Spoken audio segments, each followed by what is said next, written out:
Hi there, and welcome to the Fellowship of the Ring Pull, our weekly blether about all things music that matters, and matters that affect music and affect us. We had a fantastic week last week when we were talking about Proudest Purchase, highlight of which was saved to the very end, where our sage, the dulcet tones of Charles, held up a rubber chicken. And so, it was preceded with this brilliant monologue of how, this amazing thing that was bought for him when he's in a studio, if it's just getting a bit tough, if you're taking it too seriously, and then just held up a rubber chicken. And suggested that if there was some kind of contretemps, some kind of disagreement going on, either in the control room or the live room, or indeed a rehearsal space, the thing to do is just to throw the rubber chicken in and leave, and it tends to cheer things up. So great conversation last week, and I look forward to whatever question the producer and mediator, Alan and Simon, moderator, not mediator, are going to put to me today. So just a couple of little things. I was hoping to show you the website tonight. Not quite ready, but I think that we're going to go live tomorrow in what we'll refer to as a soft launch. So keep an eye on our social media. I will take you through the website next week. You'll see the immense amount of work that's gone into it to reposition our business into the form that I originally envisaged for it, which is one centered around resources, networking, opportunities, challenges, a business that finances itself through the sale of sample libraries, but isn't just a sample library company, if you know what I mean. And I think that you will see a true statement made regarding that, with the sheer volume of stuff that's in the website for people to enjoy. On Saturday, we've got a composer walk up here in Edinburgh. There's a link beneath the video description for this YouTube, or indeed, I think, on the website. Just also check out our social media. Simon, if you can tell us what time we're meeting, just for people who can't be bothered to find the link. 6:30. 6:30, meeting at Dunsappi Car Park, which is in the park, in Holyrood Park. And because the park roads are closed on the weekend, you need to leave half an hour from arriving in the park to actually get to that meeting spot. But the route there's fairly easy compared to the route up to the top. If you can't make it there, we will be meeting for drinks, whiskey, beer, coffee, Cokes. Coke Zero, I've heard, are called fridge cigarettes, by the way. They're certainly my fridge cigarettes at the moment. We'll be meeting at the Sheep's Head in Duddingston Village thereafter, probably close to 8 o'clock, quarter to 8, something like that. Do keep an eye on our social media channels, just in case there's any kind of weather conditions that change it. The last composer we had to call off because it was too windy and too rainy. I hear it's going to be very hot on Saturday, so bring a bottle of water. We'll also bring some refreshments up with us as well. But I really look forward to seeing you there, and provided it's not too windy, I'll live stream it from my phone. When it's too windy, you just can't hear anything. So pending the weather, if you can't make it over to Scotland, or up to Scotland or over, wherever you are, then join us on the live stream. And I'm hoping to come to a city to you in the near future. And in fact, I'm carrying out some recce's over the next couple of weeks of Nashville, Dallas, and Los Angeles, and then maybe we'll spread our wings wider. We had a merch order from Beirut, our first one. We have a little map where we pin in all our merch orders, and my daughter said, "It's somewhere here, isn't it?" pointing to the whole of Africa. Not even close. The Venom Rescore, we're going to be doing, announcing the winner today. And I can't tell you how, just like the last challenge that we did, this has been the best yet. The inventiveness, the sheer quality of production of compositions has been second to none. Indeed, it's been very hard to judge this one. We've had over 60 entries, and it's great that we've got so many for a challenge that's so hard. So I thank you for your hard work on that. And I think that we've got 7 to show you today. So we've got 2 runners up, a winner, and then 4 honourable mentions, which are, were very, very close to being prize winners. But we're going to show you all 7 of those. They're only 42 seconds long, so we'll pepper them through the podcast.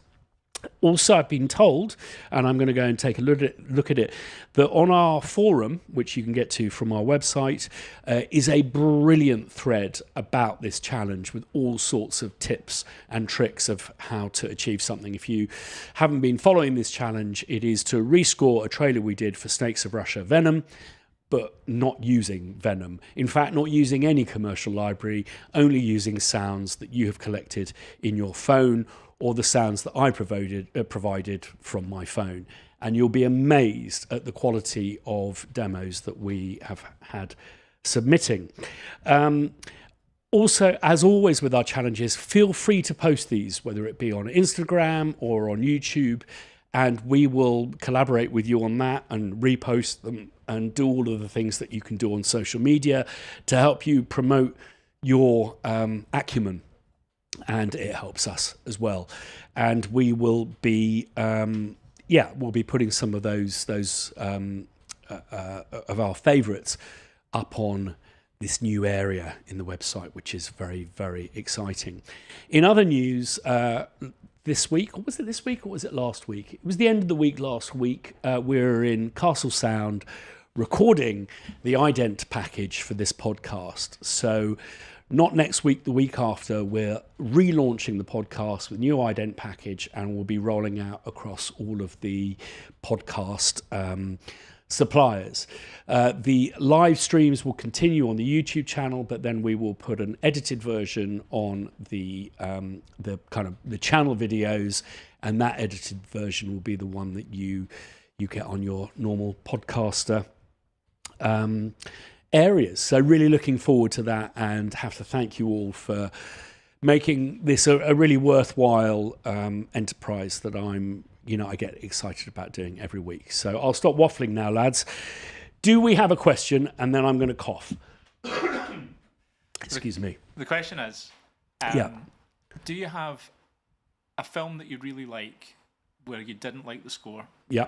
And then do you have a film that you really didn't like but you loved the score? Interesting. So I have a rule on this channel, and that is not to discredit any other musician's work. So I will take that as a phenomenal film with maybe a score that doesn't work quite so well with it, or less phenomenal score, and vice versa. I would have to say, because the score is nothing short of seminal, but the film, not so good, is The Mission. Score by Ennio Morricone. I don't know who directed that film, but the film is severely underwhelming, with one of the best film scores ever written. And it's in that very rare collection of film scores, of scores that people own for films they've never seen. That would make a good list. American Beauty is a classic one. Everyone has heard the score or cues from American Beauty. Everyone, because it was just all over everything. But so few people actually went to see the film. And I think few people have seen The Mission as well. Right, Alan, you put me on the spot here, because I as I say, I don't like to discredit work, and I don't think that this composer is with us anymore. But there's a degree of nepotism involved, which doesn't help. But it is a phenomenal film, and I think it's going to be very controversial what I say. But I think, well, I know they'd absolutely run out of money. So I think the score was a favour, and I think the payment for the favour was very possibly something like a Selena string synth. Actually, there's one behind me. For the composer, it sounded like it was done in a few days. So I would have to say, wonderful film, underwhelming score would be, my vote would go with Apocalypse Now. Obviously, there's some great syncs on it. You know, the Doors is the end, and you know, there's some really good, you know, the Wagner moment, great. But the score itself just feels a little bit underwhelming compared to the scale of the movie. What's interesting about that movie is that it forms part of a list. I've made a bunch of lists for our new website, talking about the list that appears in best films made about making films of all time. And that very much, I mean, it's just an awesome film, is Eleanor Coppola's film, Hearts of Darkness, a filmmaker's apocalypse. If you haven't seen it, it's well worth watching. It's just a fantastic documentary from someone who is so close to the director, being married to him, that there is very much a sense of where his head was at, and it was not in a good place. It was his, sorry to be callous about this, but it was very much his personal Vietnam. So there we go. On that note, gentlemen, should we invite people in and see if they have any thoughts on films that were brilliant with not so brilliant scores, and brilliant scores to not so brilliant films? I don't know if you have any ideas on that. And I see a gentleman called Mark Hoffman, who I don't believe we've had your presence before. Mark, you need to unmute your mic if you're going to speak. Oh, yes, I'm new here. So I just checked you out 2 weeks ago for a short time. I work a very strange schedule at a company called Sweetwater Sound here in Fort Wayne, Indiana. And it's from 2 a.m. to 10 a.m. So it's a late evening shift. So I just woke up. and so are you based in Indiana? Yes, Fort Wayne, Indiana. That's where the headquarters for Sweetwater is. And I've been working for them for 15 years now as a data analyst. Wow. And so Sweetwater, remind me, that, am I right in saying that massive kind of musical instrument retailer? Is that correct? That's it. Yes, that's why I'm there. Yes, exactly. Over on J. That's Sweetwater. That's it. And yeah, I'm there because of the employee perks. I can get gear for a nice discount. And that has kept me there and spent all of my paychecks. So glad to be here with the community. Excited. I did put an entry in for the competition, but it was short going. And I approached it a little differently than doing like a theme song. But just glad to meet the community and glad to be here. So it's great to have you. And I'm new to the whole Russian snakes of Russia, but I've loved his deep, dark music. So I just figured this is a place to hang out. Oh yeah, absolutely. You're in the right place, Mark. You're in safe company.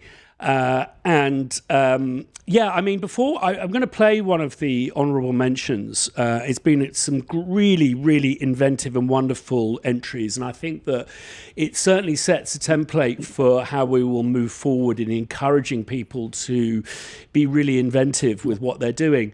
Without revealing any kind of confidential data analysis, have you seen any change in the marketplace of music instrument retail and stuff? Do you think people are going more into the box, coming out of the box, that kind of stuff? Are you allowed to talk about anything like that? Well, we've had some tough times with the tariffs that were put on the U.S. And because of that, a lot of people were a little bit scared to be sending money. So there was a large dip in retail sales through the months of April and May. I know my 401k dropped $10,000, and I was like, oh my God, I better watch out what's going on in here with the U.S. and spending money. So a lot of people tightened up. But as far as in the box and out of the box, there are always new people coming on board. So as far as home studios, we're constantly selling more and more equipment in that genre. Lots of live DJs are now being performed. So there's more DJs out there in the world, a lot more of that gear. Not so much outboard gear, but a lot more plugins. So I know people are just home, making their home studios and making their own private tracks and going more independent than going to labels and spending lots of money in the outside world. Yeah, I think it's it's really interesting times ahead. But I'm feeling very positive about the direction in which people, I think, will find themselves going. I think there's a lot of, I don't want this to become the AI podcast, but there's a lot of worry about that. And whilst scraping people's compositions to make new ones is completely immoral, and I don't agree with, I don't think it poses the existential threat that it does. I think that threat actually arrived 25 years ago when we went into the box.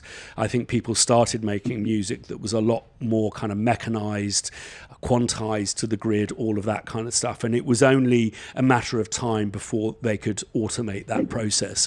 And therefore, I think, which will be good news for Sweetwater, I think that people buying microphones and putting them in front of performers is going to become more of a thing. That would be my prediction on that. It's lovely to see everyone here. I'm going to run the first honourable mention. So we've got 7 videos to play from the competition. 2 runners up, 1 winner, and then 4 people who we felt deserved attention. And as I say, this has been one of the best competitions we've done. The inventiveness has been extraordinary. They're only 42 seconds long. So this first one is from Mincian Choi. So take it away, Alan.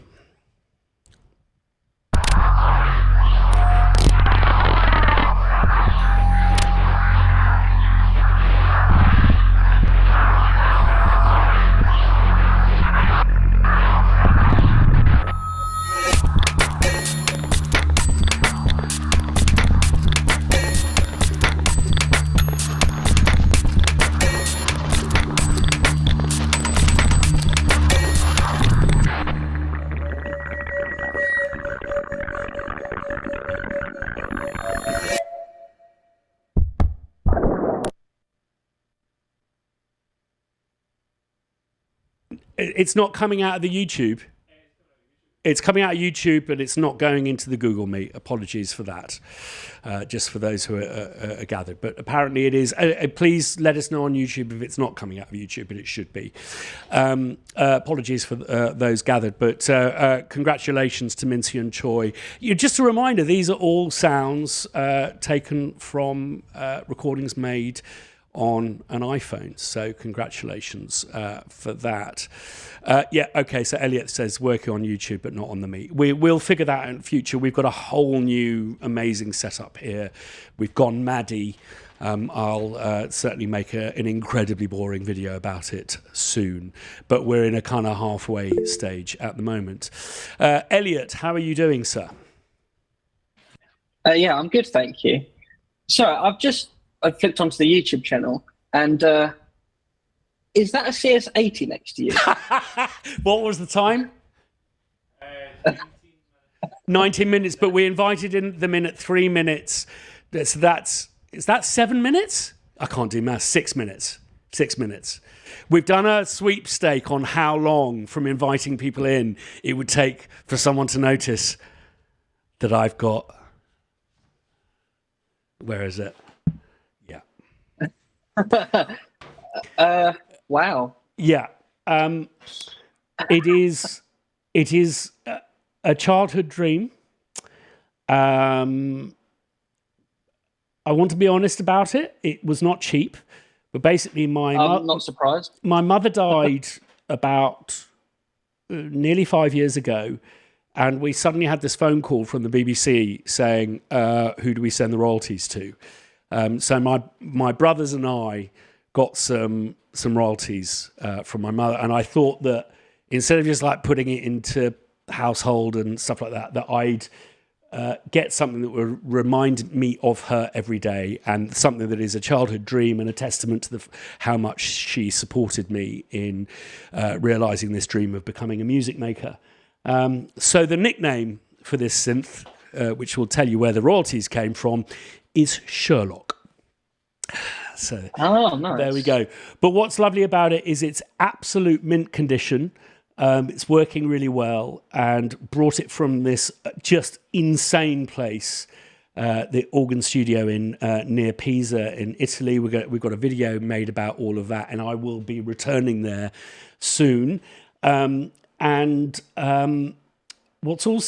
I'm really pleased about is that it was just one of those, like, I basically got in touch with the studio in Italy about their Selena, which is something I've been wanting to buy for ages, that was listed on Reverb. And the gentleman who runs it said, "Oh, I've also got a CS80 coming in." So what I'm really pleased about is it didn't get listed anywhere, so no one's going to know how much I paid, because I have to say the CS80s went bananas after Blade Runner. It was nowhere near some of the ones that were advertised on Reverb a couple of years ago, when it went just silly. It wasn't that, but lots of content coming up, and in fact we are sampling it and the Selena tomorrow for something that's coming out very soon, which is the thing I'm most excited about that we've ever made at Crow Hill. So more news of that soon. But Elliot, well done. And I don't know who took the 6-minute slot on our internal Slack, but they're getting a box of chocolates. I possibly think it might be Dot, who said 7 minutes, so she may be the closest. And I've heard there's a video on YouTube about, is the CS80 crap unless you don't put any effects on it? And I played it today. I'm definitely going to stick some reverb on it, that's for sure. Is it better than a sound canvas though? Oh, mate, still recovering from that.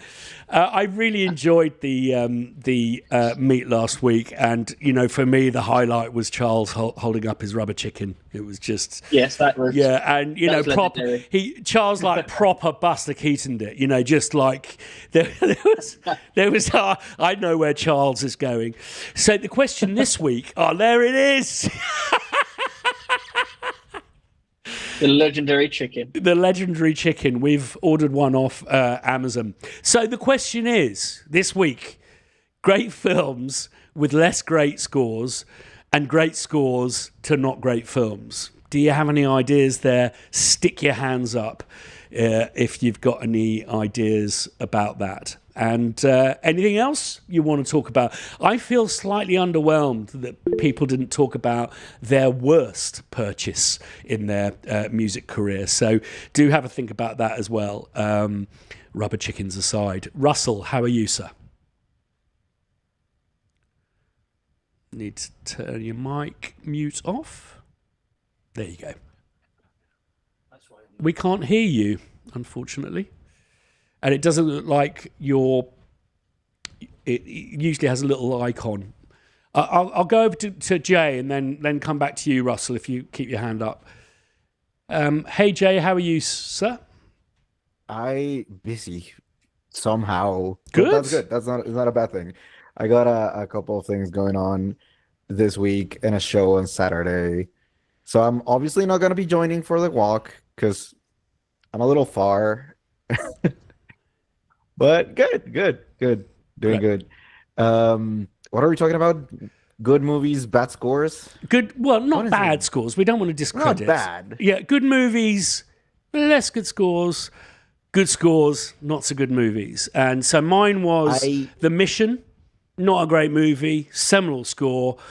Apocalypse Now, seminal film, score sounded a bit rushed to me. I might get some hate from this. Ooh. Or not. I don't know. Poor Things with who's it? Emma Stone. Okay. The score was just I'm confused. Okay. That's how I'm gonna say it. I'm very confused about what happened there. The movie seemed interesting. Like the whole concept was like, oh, okay, this is kind of deep. The score, I couldn't finish the movie because of the score. Okay. Like it was just weird. I'm gonna put it as weird. I don't know if underwhelming or what. It was just strange. If you guys watch it and can sit through the 3 hours that movie is, I think it's 2.5.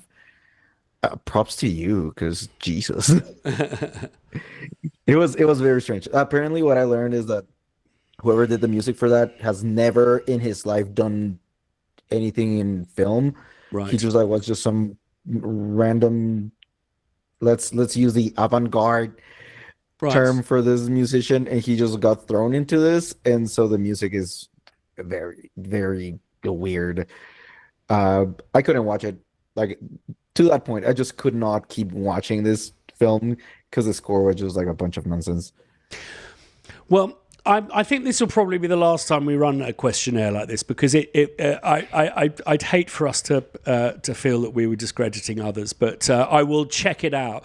I think what's sometimes quite interesting is when you see a score that doesn't quite match a composer's other scores. And I think it's quite interesting because, you know, we're talking about 1 or 2 degrees separation from any other film composer for everyone here. Yeah. I think it's quite interesting sometimes to get an insight into under what conditions they were working. And, you know, sometimes I'll see something that's done by a friend and I'll go, okay, I'm going to get in contact and say, what happened there? And there'll always be a story behind it. Charles, how are you and how's your chicken? And does it have a name? I haven't named the chicken. I apologize. Maybe I should. I wanted to make 2 very quick points. One, regarding the score, and anybody can look this up. The classic challenge to a score was the Chinatown episode. When the film was scored, reviewed by the producers, the composer was fired, and then they hired Jerry Goldsmith, who had to do it in 2 weeks. So that's one thing you can look up. There's a history for it. The other thing is, you had posed the question about classic films about the biz, if you please, the film biz. And I would recommend, if no one has seen it or whoever has seen it might agree with me, there's a film called The Day of the Locust, which is based on a novel by a guy named Nathaniel Hawthorne, and it's about the biz, and it's a ruthless film in terms of what happens. I don't want to give the plot away at all, no spoilers. But The Day of the Locust, look it up. Donald Sutherland is in it, and he's brilliant. Okay. Karen Black is in it. I'm trying to think of who else. Anyway, just see the movie. That's my recommendation. Brilliant. And I will endeavor, I will consult with my team of excellent advisors, and we will come up with a name for the chicken. I think that this team of advisors is assembled here. So let's vote for the name for Charles's chicken. What I would like to do, I would actually like to, because it was a question raised by a viewer, I would like to withdraw half of the question. I think nothing good will come of us slagging off bad scores. So bad films with great scores, and then great films about filmmaking, I think, is a way more positive question. My number 1 film about filmmaking is Hearts of Darkness, A Filmmaker's Apocalypse by Eleanor Coppola, and it's absolutely... I love these films where there's a rare kind of intimacy, and I don't know of any other films that have been made by the spouse of the filmmaker, particularly a film that went so utterly wrong and came out so extraordinarily right. Russell, back to you. Hello, can you hear me? Yes. That's why I'm not a musician or a composer. I'm a cuckoo in the nest. I don't do any music, but I just love this forum. It's really good fun. I would like to pick up on actually the soundtrack thing from last week. You'd asked if anybody had seen the Zeppelin movie. I have. And that's a fantastic soundtrack, obviously. But I went to see it at the IMAX cinema in Glasgow. And because the archive footage is so old, sitting in a cinema with a 60-foot screen and everything in parallax, it was like watching underwater. Right. Because a lot of the footage is so old. The actual Talking Head interviews and the John Bonham recordings made a fantastic movie, and obviously the sound was just sensational. Yeah. So yeah, I nominated that. So you've not missed anything by not seeing it in IMAX, but it's a cracking film. And crank the volume up at home when you get it in DVD. brilliant. Yeah, it's this is the Becoming Led Zeppelin film. Yeah. It's phenomenal, and it's really interesting to see how calculated the whole thing was, and how Jimmy Page really kind of ran the show from the get-go. It was very much assembled and financed by himself, and really broke that band really broke the mold on a number of levels, not least by not releasing singles, paying for all the albums themselves, so therefore owning the master recordings and simply licensing them to Atlantic. But also they were the band that introduced handling their own merchandise, which used to be handled by the venues, and they said, fuck that. Why are you earning all of this money? We want to be in control of our brand. Jeremiah, sorry, Russell.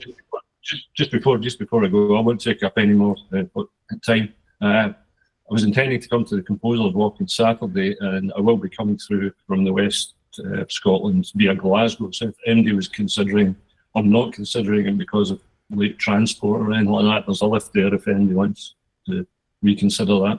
Brilliant stuff. Well, I look forward to seeing you there. Jeremiah, how are you doing this week? Hey, yeah, I'm doing all right. I'm technically at work, but my boss was very gracious enough to give me some time to do this. So great. Happy to be here. I just wanted to kind of maybe do a little twist on your question, a positive turn with movies and score. I think in the past decade, 2 movies that have really stuck out to me as a collective positive, net positive, would be Smile 2 and Mandy, both sort of horror movies in their own right, but excellent pairings of interesting score and sort of twists on the genre, especially Mandy, which if anyone's seen it here, I don't know, but just this psychedelic, grainy masterpiece, and maybe one of my favorite Nick Cage performances. And just the way they paired these washes of sound, these pads, with such a film grain, colorful masterpiece. It's just a really exceptional, powerful film, especially his the theme for Mandy herself. It just, by the end of the movie, I found myself just taken aback, just breathless at that point. And so highly recommend those 2 movies for sound. Really original, interesting stuff. Great stuff, Jeremy. I would check those out. And I've made a note of Day of the Locust from Charles as well. Mark, before I come to you, let's run the next honourable mention for this month's challenge. And this next one, which you'll hear on YouTube, not on the Google Meet, apologies for that, is by Mike Hickey.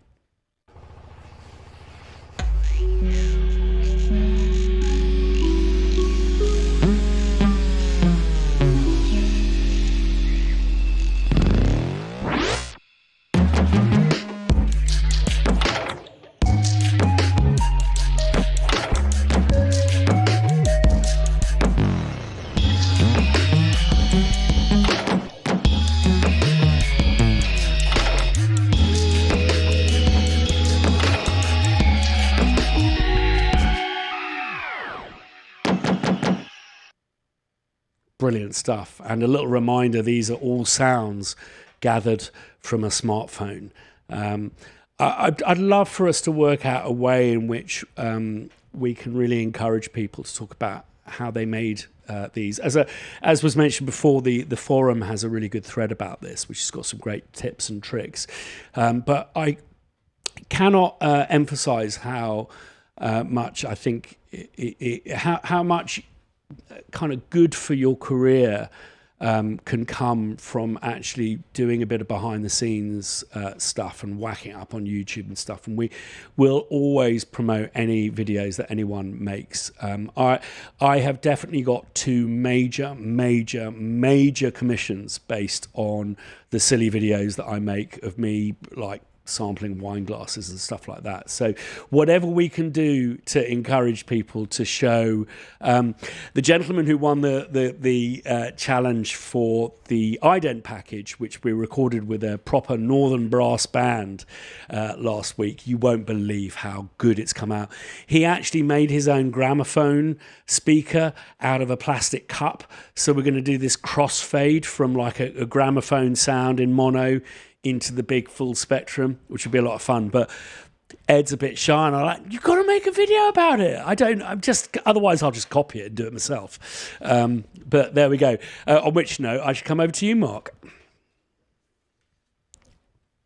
Good evening, Christian. That's all right. You're very quiet. Bring that mic over. There we go.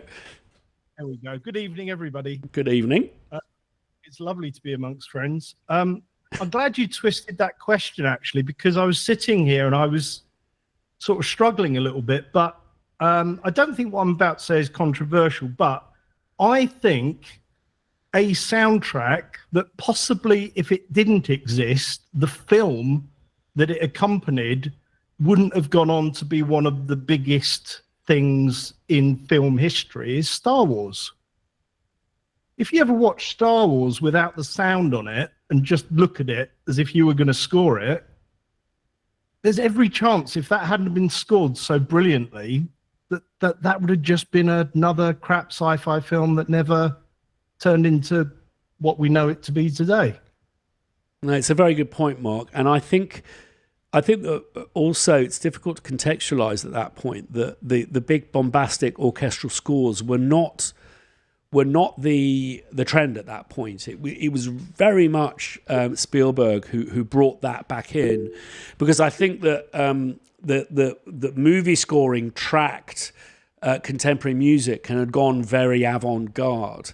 And even the composers who went on to become kind of more traditional orchestral film composers, a lot of their early works were very avant-garde. If you look at Close Encounters of the Third Kind, it's a very much an atonal score, and I think it was very much George Lucas who tempted it with, was it Korngold?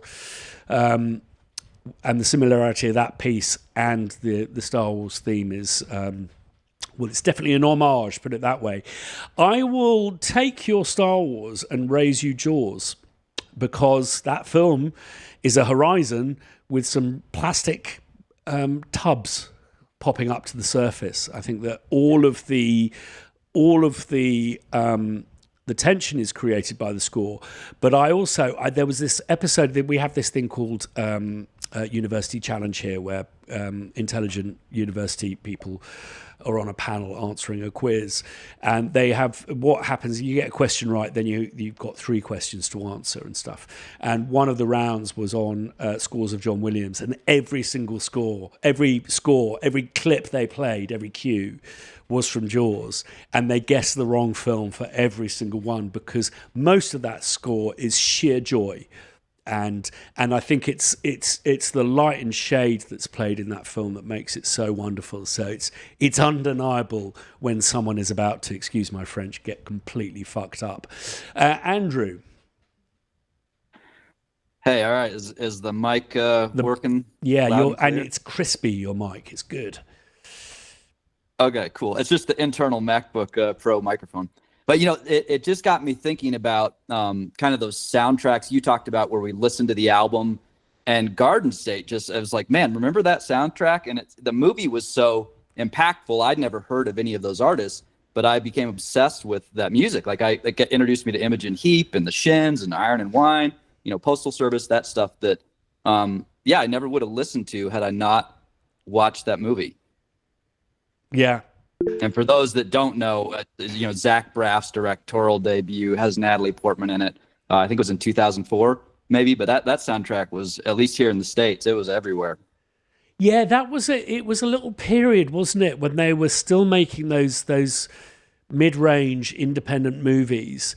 And you had Rolf Kent doing a lot of scores, and also John Brion doing those small-scale scores that weren't largely sample based and stuff. And Yeah, and I remember, like, I think a lot of people were introduced to those films through scores like Eternal Sunshine of the Spotless Mind, Punch Drunk Love, stuff like that. Another interesting thing is listening to the soundtrack to Blade Runner, I can't think why, that I've been doing a lot of late, is there's a lot of, basically Vangelis, he wrote very loosely to picture. It's largely an atmospheric score after all. And I'm surprised actually at how much of it feels like a very loose, quite jazzy jam. And there are so many cues that you'll be familiar with from the soundtrack that you think and imagine are on the actual film, but aren't at all, weren't used. I think another really interesting one is the score to Aliens. I think that is often conflated with Jerry Goldsmith's score to Alien. And a lot of the cues that appear in Aliens just aren't in Alien whatsoever. Malcolm, how are you, sir? I'm muting. Yeah, I'm muted, so I'm feeling better. Yeah, there's a couple of things came to mind there. Well, first, which I'll get out of the way, was when I first became aware of music in film, originally. Kind of late on, I would say about year 2000, which is, for me, that's quite recent times, but late on in my life.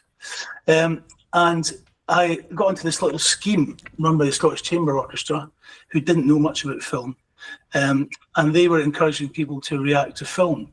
But to get on the scheme, you had to write an essay. So I chose the film that just happened to be out and around, and I think I had a VHS of it, which was The Ice Storm, which is Michael Dana's score on that film. And that really changed the whole kind of outlook for me. I thought, yeah, I really do want to do music for film, because it had such an impact. And what I did was I took Michael Dana's film and Star Wars and timed the amount of music in each with a stopwatch. So I think, off the top of my head, I think Star Wars runs at 114 minutes to the 128 minutes of film. And Michael Dana's score is 28 minutes. But of course, his score to me is the most impactful, because it speaks to a different part of your brain, and it's still with me today. So yeah, I would recommend Ice Storm if you want a wee refresher, and if you're getting a bit kind of lost and want a bit of inspiration, or at least use it as a debating point. The score isn't there. Where is it? Because I bought it, and it's tiny, but it's such. And the other thing was Andrews was saying there about that film that's got all the great songs in it. I've been having an interesting experience speaking to music supervisors, mostly in the US and Canada. And that's been great, because I didn't know what music supervisors were like. I thought they were accountants that put music in film, right? But these are people who absolutely love music. And they're not only that, they're trying to outdo each other with the smartness of the music they can find and put in their productions. So it's great for somebody like me who's got a store of independent music, because they also like cheap stuff. They've got a budget. Yeah. So if you're an independent musician, you can maybe get between $1,000 and $5,000 for a placement, and they're delighted, because that's nothing for them.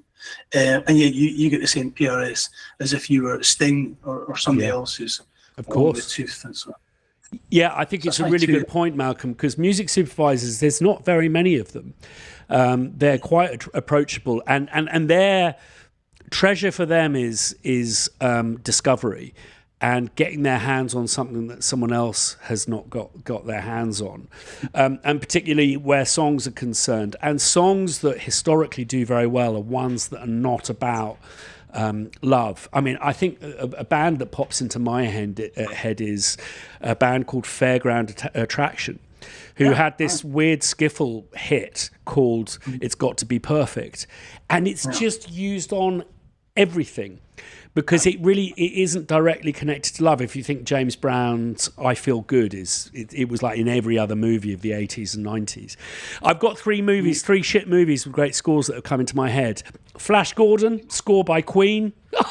Unwatchably bad film, and you think, oh bless, they were doing the best with what they could do at that time. It was produced in the same year and at the same studio as Star Wars, and it was like a big Risky Business, film about a rich guy saving his ass by getting into a bit of people trafficking, and you feel for him and you feel he's a hero because of the Tangerine Dream score. Absolutely phenomenal, and a totally unwatchable film, but with an amazing score. It's really difficult to get hold of. I have it on vinyl next door. Well, actually, I say that, my wife does.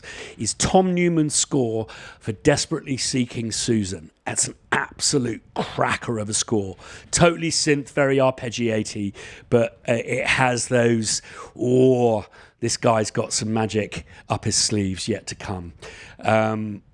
So that's good. So I think it's time to have another look at that 42 seconds of Snakes of Russia advert with music made from sounds recorded on a smartphone by James Pallister.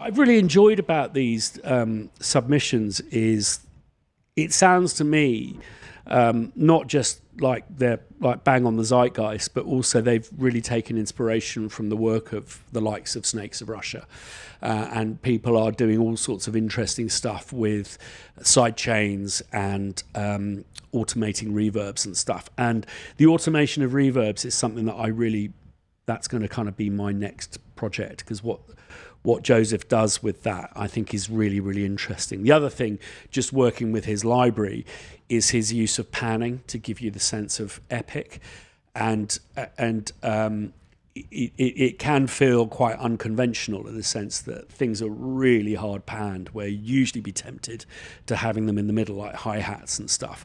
But it just gives this immense space, which is fantastic. Jay, back to you. I want to redeem myself, and I have 3. I had 2, but now I have 3 that I'm gonna just premise real quick that the first 2, I don't think they're bad, but they were regarded as bad for some reason. First one is Warm Bodies, sort of a zombie Romeo and Juliet. The score is mainly music supervised, so a lot of like tracks from other artists. Great score. But the movie, the premise itself is like a little silly. So it was regarded as bad. I like it. I love it. It's a little ridiculous. The other one, and I only think this is a let's call not great movie because they made a series and it was amazing. And it's The Golden Compass.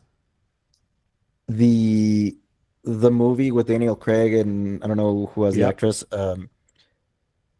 It was, low regarded, and now I see it and it's like, okay, yeah, this is not that good. But just because the show that they put out that completes the whole series of books and whatever, with score by Lorne Balfe, amazing stuff. And it just lowered the movie by itself because the show was so good.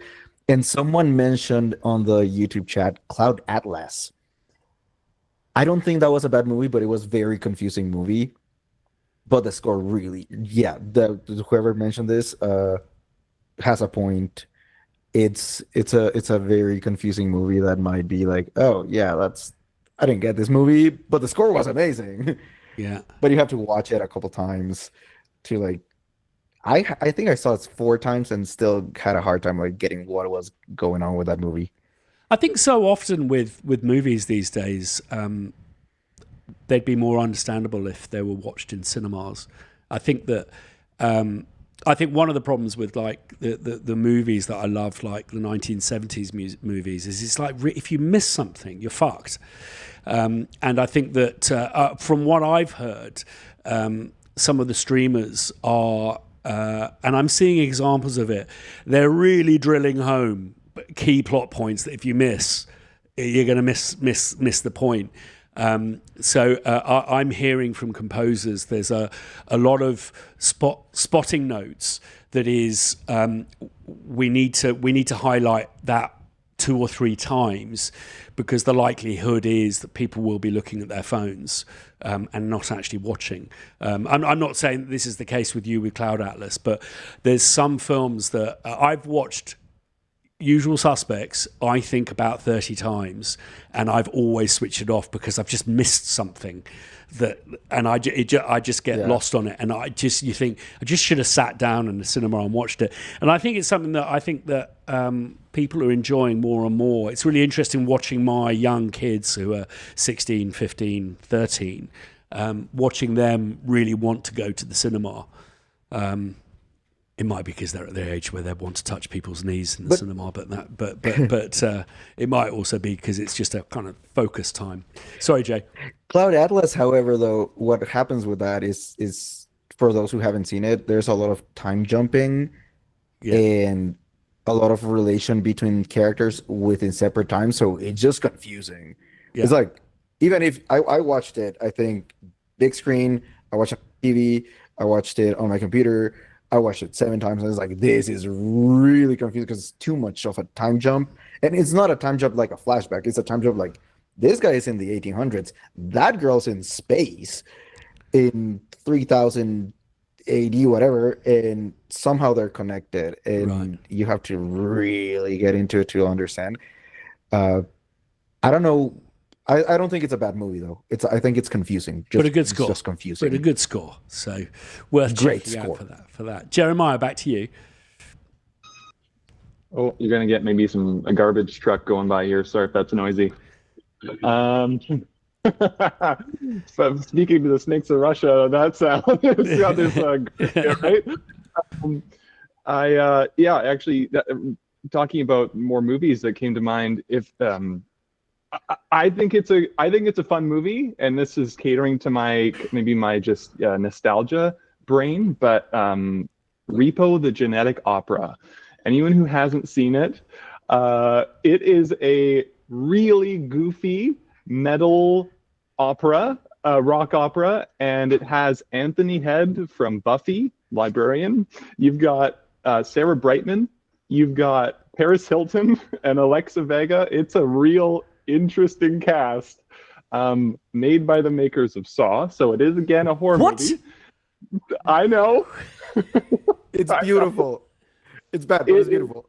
It is bloody, but the metal, the rock music that came out of it, Joan Jett does an appearance in it. It's just this weird amalgamation. But I will listen to that soundtrack every few months because it just gets me riled up. It's just something about those songs. They're just classic. And you've got Skinny Puppy in that as well. If people know Skinny Puppy from Canada here in Vancouver. Icons. It's just really an interesting one. If anything, and you can't stomach the horror and thrill of it all, the soundtrack, the rock music is really something extra. Yeah, it's a carnival. one for the list. Sarah Brightman in a movie made by Saw. That's not a sentence I'd ever thought I'd hear. And it's a musical. Absolutely brilliant. Now, there is a wonderful movie that will bring a tear to your eye, and it's buried in Netflix, and it's called Alien, the Stage Show. And it is about these bus drivers in, I think it's Slough, where the original office is set. And they have this amateur dramatics society, which is clearly way too democratized. And so the guy they get to direct these shows decides he doesn't want to do Panto this year. He wants to put on a production of Alien, the film. and it is a truly wondrous film about this group of people putting together Alien, and this guy who decides to build all the props and how they do the chest burster and all of that kind of stuff. And spoiler alert, they get to the West End. But it's well worth checking out if you're a fan of Alien, and if you're a fan of an everyman kind of documentary. It's well worth it. Justin, before I come to you, sir, I'm going to play the next one. Sounds found on a smartphone and put together to picture by Jack Green.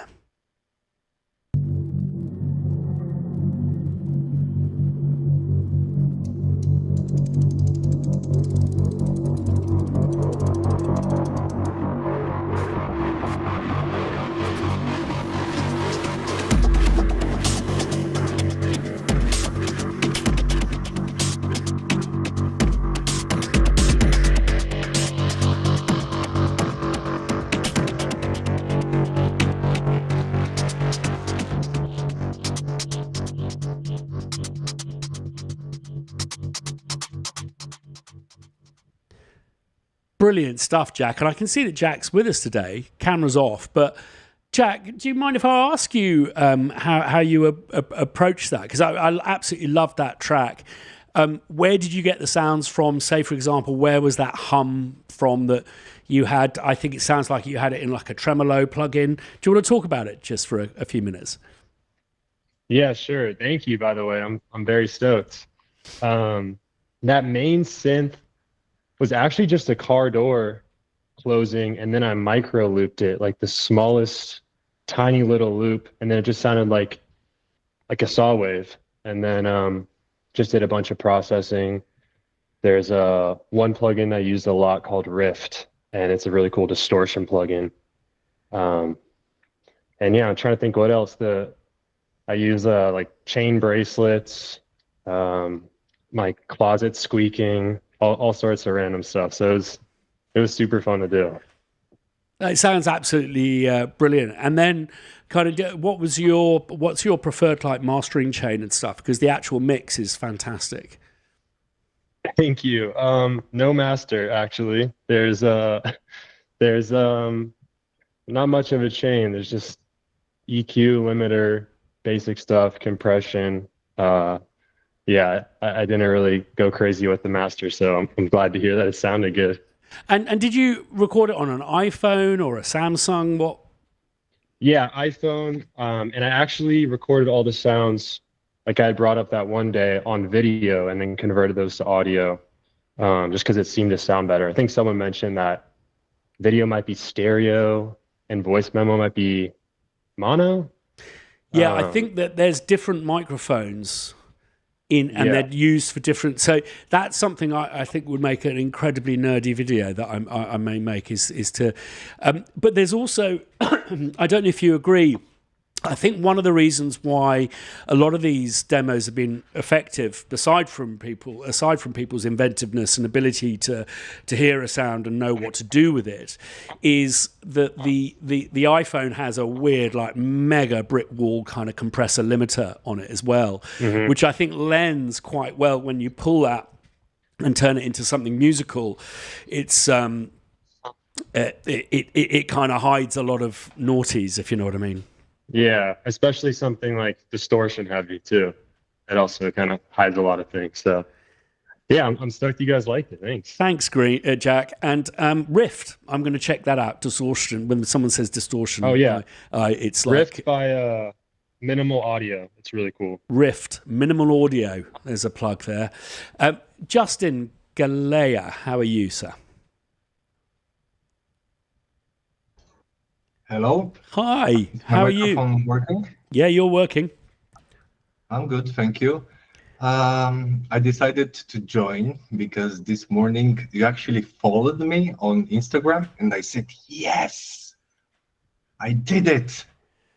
Yeah, and also it's my birthday, and I turned up 40, and I said, it's a great gift. Christian Hansen, follow me on Instagram. Yeah. So yeah, I decided to join.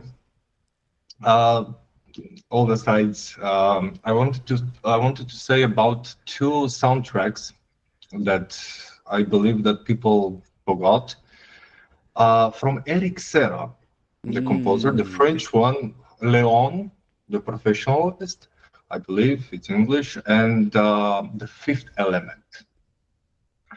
So those soundtracks are shockingly, how should I say, not in their time.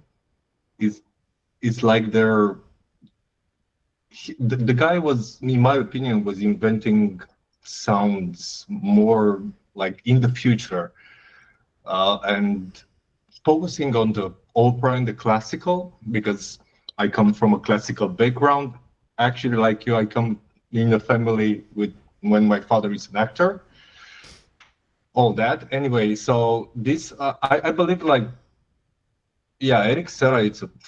And the movies are shockingly, they were very good at that point, and after that, everybody forgot. Excuse my English, like because of maybe Gary Oldman, who's the guy with the 1,000 faces, right? So you see him, you like him, and you forget about him. The same like the music in the movies, Luc Besson. Yeah, so yeah, regarding the discussion about the movies, Eric Serra is something inspiring. Even now, in my opinion, it's hard to understand him. Yeah. Sometimes if you remember the scene from the opera, when he goes with the synthesizer, like up with the, I don't remember which note that you cannot get, obviously. Yeah, it's extraordinary. Yeah. Justin, are you from France?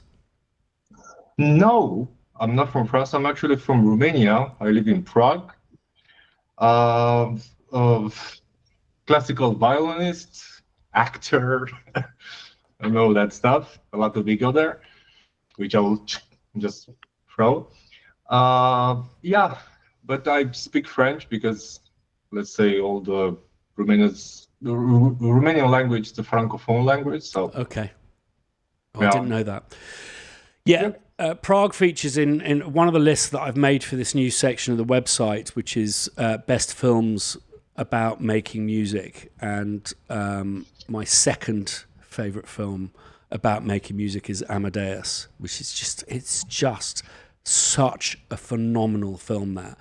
And that was shot when Prague, well, pre Stag Weekend Prague, when Prague was still behind the Iron Curtain, and it's a staggering work of art. That, if you haven't checked it out, it's well worth checking out. That's a list for another time. In a minute, we'll be coming to the competition winners, but it's so nice that Jack joined us today. And something that is really exciting is the new website. I think it's going to go live tomorrow, and it has our first profile on, which is of Ellery. So celebrating Ellery's work. Ellery's done loads of demos for Crow Hill stuff, and it is often here on the podcast. I just want to say hello, Ellery. How are you?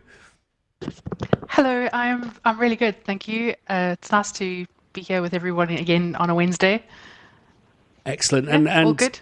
And I can tell by either Ethan's wearing a skin-coloured T-shirt or it's very hot down south.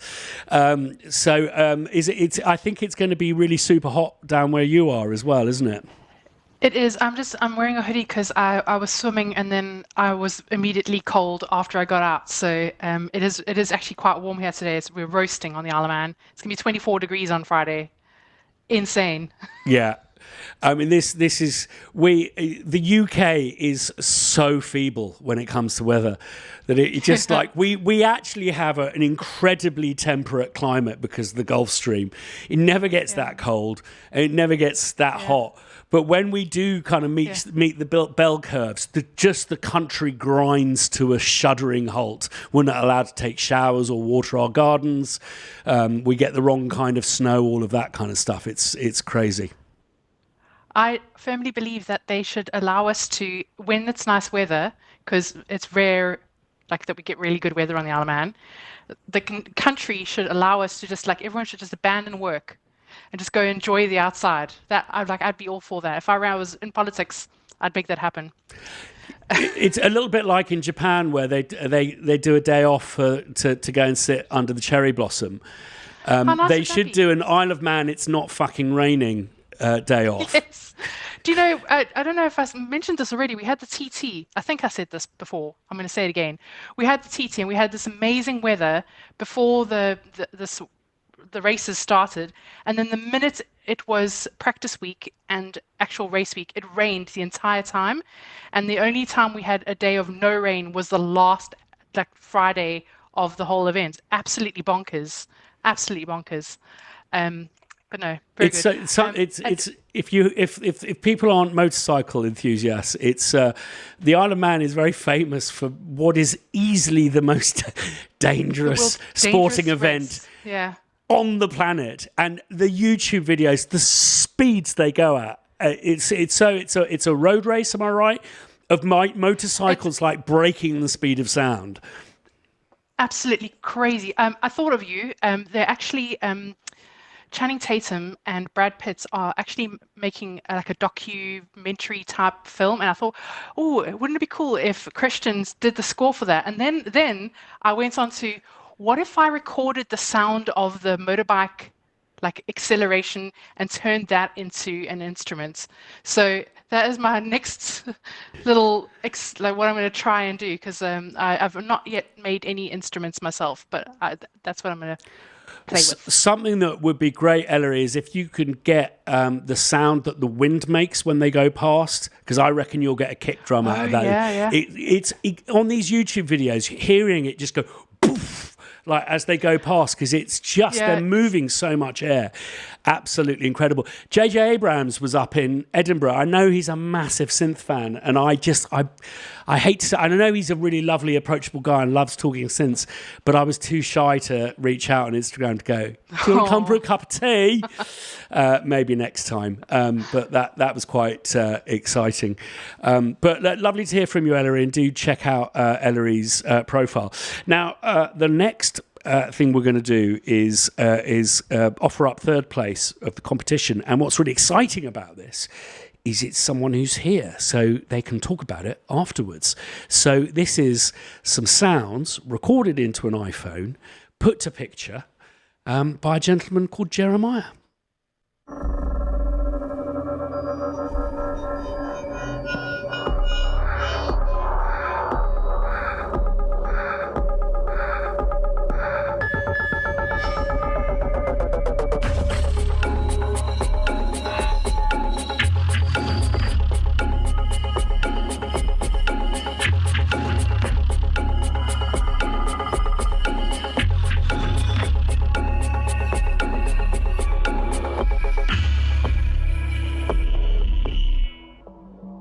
Well done, Jeremiah.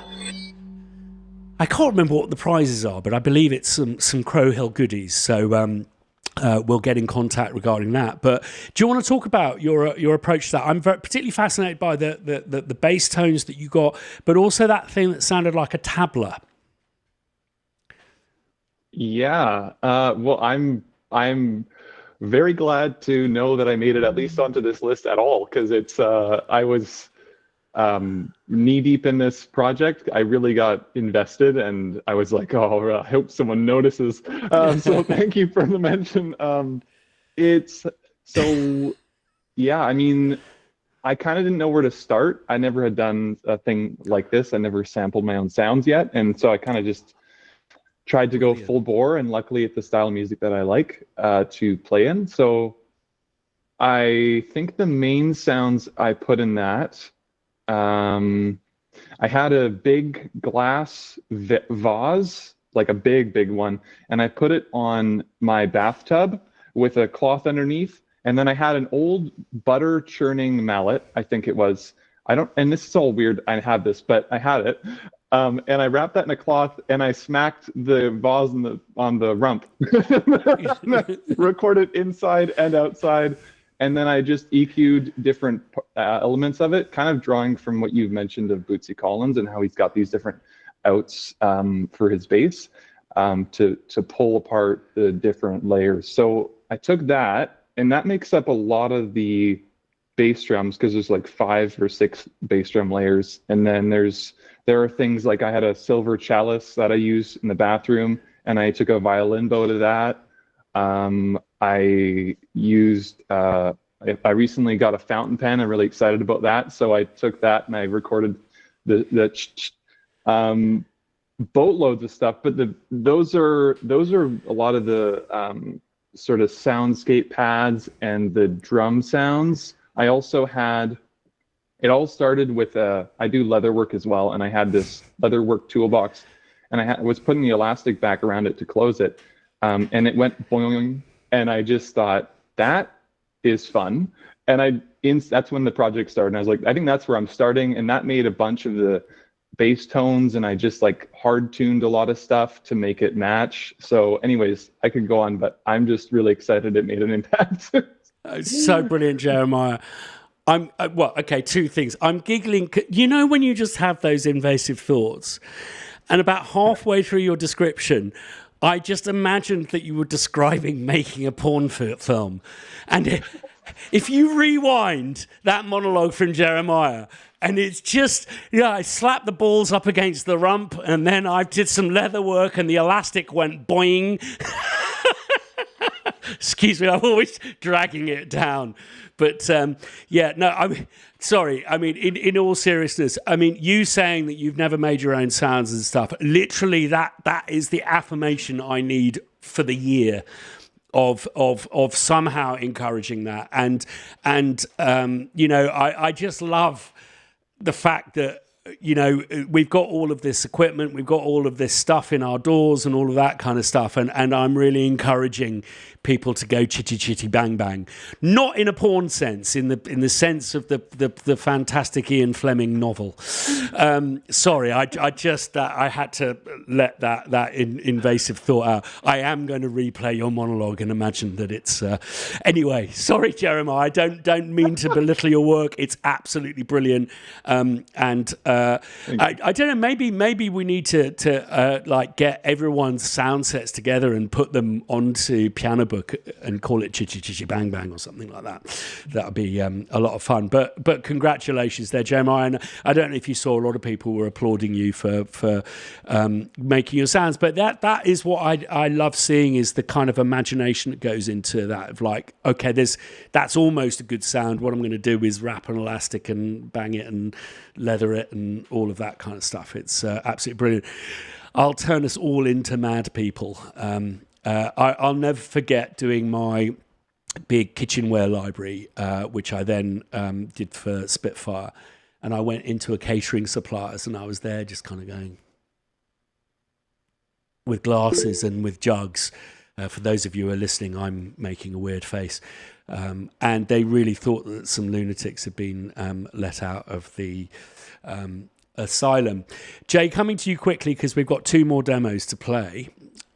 I just want to tell a quick story about how somewhere in the middle of COVID, you did the Nerding for the Weekend series on YouTube. I was there for one of them, and somewhere around that couple of months or so, or after, I was at a kitchenware store with my dad. Do I have it here? No, I'll show it later. I went with him and I made him buy this brass cup for me because I grabbed it. Ooh, this looks cool. Put it back, and it hit the one behind, and it just made this ring. I was like, I want this thing, because I was watching so much of your, like, all these sampling things you were doing on YouTube back then. I will go get it, but speaking kitchenware, I literally made my dad buy this $20 brass cup, and he was like, "This is expensive. Like, don't worry about it. Just trust me. I need it. Don't worry what for. Just get it." And it was probably one of the most random but best purchases ever, because now I have 2. One that I stole from my mom, and this one that I'm talking about. And I do tend to record them every now and then because they sound really good. Actually, it's like a bell.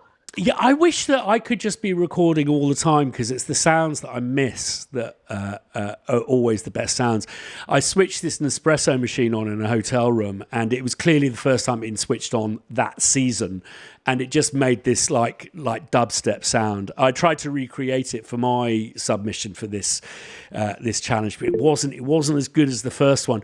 Seeing as like the phone companies are recording everything that we say anyway, and we're permanently hot mics, they could at least offer up a way that we can just go back in time and grab sounds. Lovely brass cup there, Jay. So should we move along to our runner-up, number 2 runner-up, and then we'll go to our winner. And this one is Found Sounds, made on an iPhone, put to picture by Neil Lee Griffin.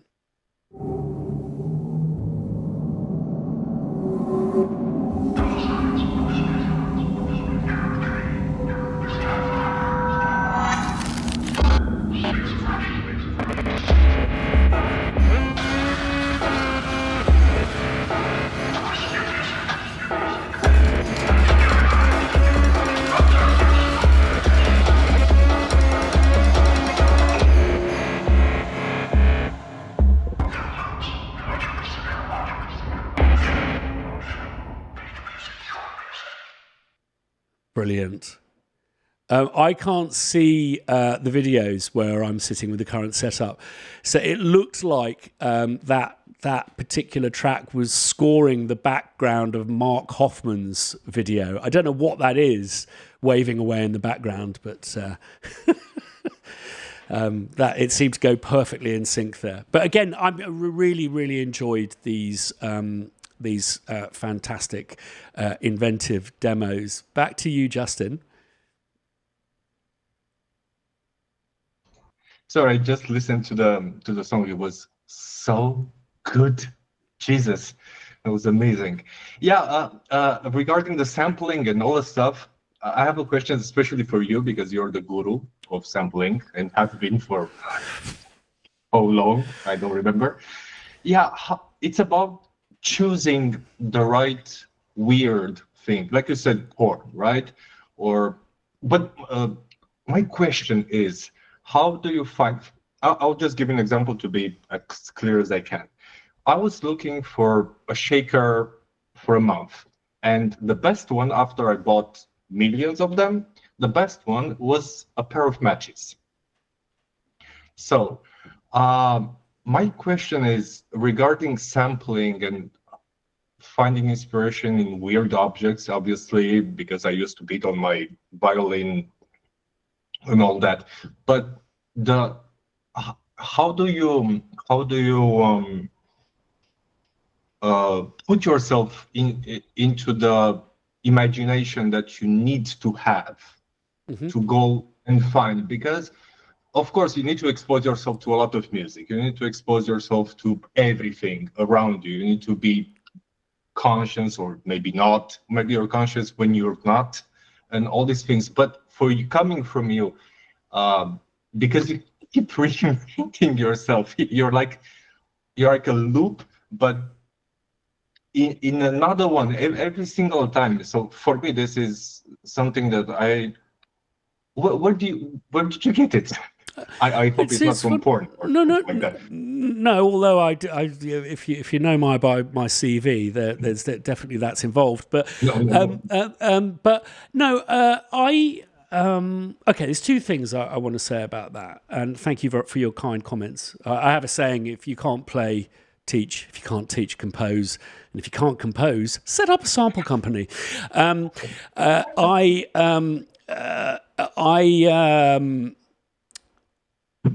This is going to sound like wank, but they're laughing. But it's feeling. I respond with feeling to certain sounds, and it's something that Hans has always said. This idea that to quote John Cage, sounds that aren't organized, sounds that need to be organized to create emotions, and I just don't agree. I think that for me, what I like is when I'm surprised by something like a fire hydrant, and it gives me a feeling. And I suspect because our ears are so attuned, because I think that there are chiefly our survival devices, and what they are is they're a representation of a change in air pressure. I think that similar to certain smells, there will be a subconscious reminiscence that happens with certain sounds, and it will be, I think, the surprise element of like, it's never a good quality glass that sounds amazing. It'll be like that shitty one that you buy from home, the equivalent of Home Depot, and you go, I don't know why I like it, but it makes me feel a certain way, and that'll probably be some form of memory stimulation, I think.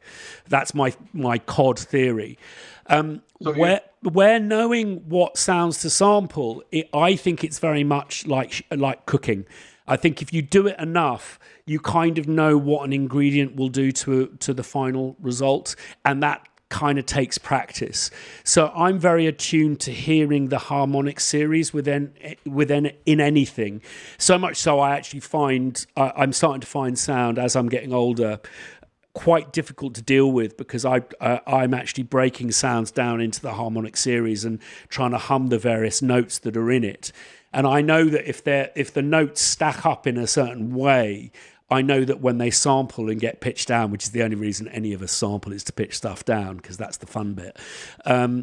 I know that won't work as well as if what it is a much purer sine wave, or maybe has an attack that is harmonically complex with a decay that is simpler. I hope that helps. But a lot of it, I think, is an ear training is not making your ears work better. It's teaching your brain to switch the filters off. And I think that I've heard as you get older, it becomes much, much difficult to separate sounds.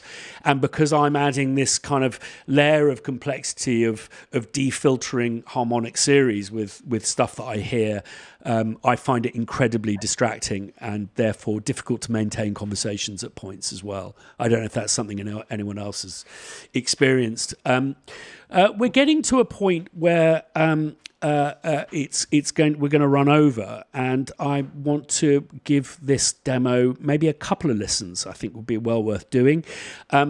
Simon, I hope we're going to start putting these things up on these new dedicated areas on the website, which I'm really looking forward to you having a look at. Maybe a kind of similar time tomorrow, if you peek back at the crowhillcompany.com, we'll have a new website, or certainly most of it, ready for you. And I hope you agree that it is very much in the spirit of what we're doing, and I hope you like the new direction I'm taking it in.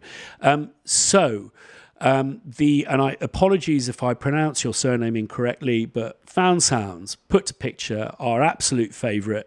It was difficult to judge, but this did have a standout quality to it, not just by the recordings, the quality of the recordings and the inventiveness therein, but there's some pretty hardcore mixing going on here, which I have to doff my cap to. So this is a demo by Carlos Yusim.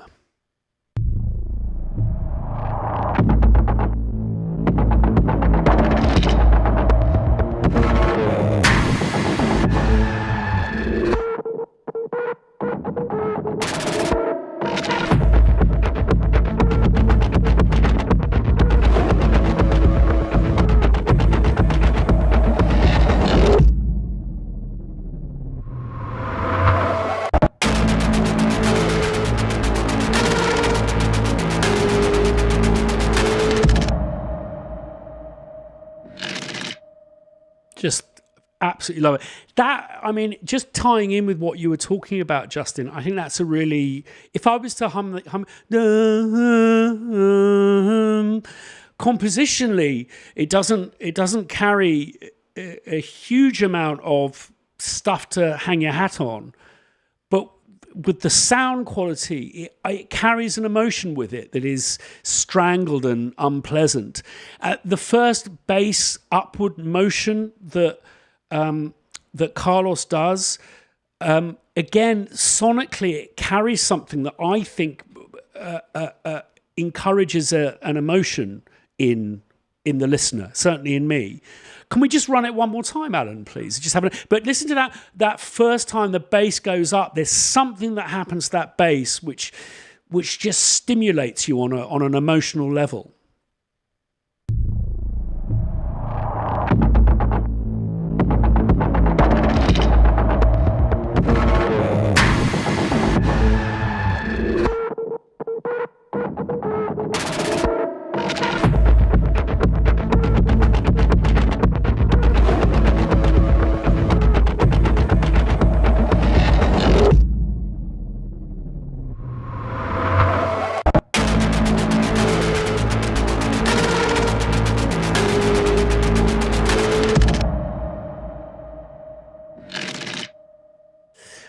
I mean, to labour my cod theory about these things, I think that there are some childlike elements in there that sound like possibly a child in trouble and stuff. I think that's, if I was to close my eyes and go, why do I find those sounds kind of super dark? They're not like a big like Inception brass dark. They're quite high frequency in their playful beeps and boops. You know, if we think about like R2D2, which is just some electronic beeps, but they're created in a way that has a childlike cadence to them.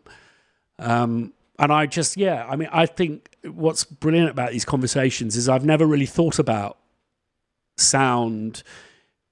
I know that sound, like smell, stimulates memories. I think sounds stimulate certain emotions, and we attach emotions to our sense of security and stuff. And I've never really thought or analysed what it is about certain sounds that carry an emotional kind of baggage with them, even if those sounds are massively distorted and manipulated. There's something muffled that sounds like someone's, screams being muffled and stuff about it. And I think that's what possibly stimulates the inner darkness. I don't know if you agree, but huge congratulations to Carlos. And I'm hoping that Carlos, Ellery's father-in-law went to school with the Darth Vader actor. And, well, this is a lighter note to end the darker tone, because the Darth Vader actor was also known as the Green Cross Code Man, which was a public information service about a code that children should adopt when crossing the road. And he had a West Country accent that talked like that. And he was really disappointed when they replaced his voice with that of James Earl Jones, because he thought he performed very well. But if it wasn't for James Earl Jones, we would have had a Darth Vader who would have said you hid your plans in the escape pod, which wouldn't have been so effective. On that note, thank you so much for everyone's contributions. Congratulations to everyone who took part in this challenge. I hope you found it nourishing and inspiring. And, Jeremiah, I'm just so chuffed to bits to hear that you'd not ventured into that kind of sonic exploration. And I hope that's just the beginning of your journey.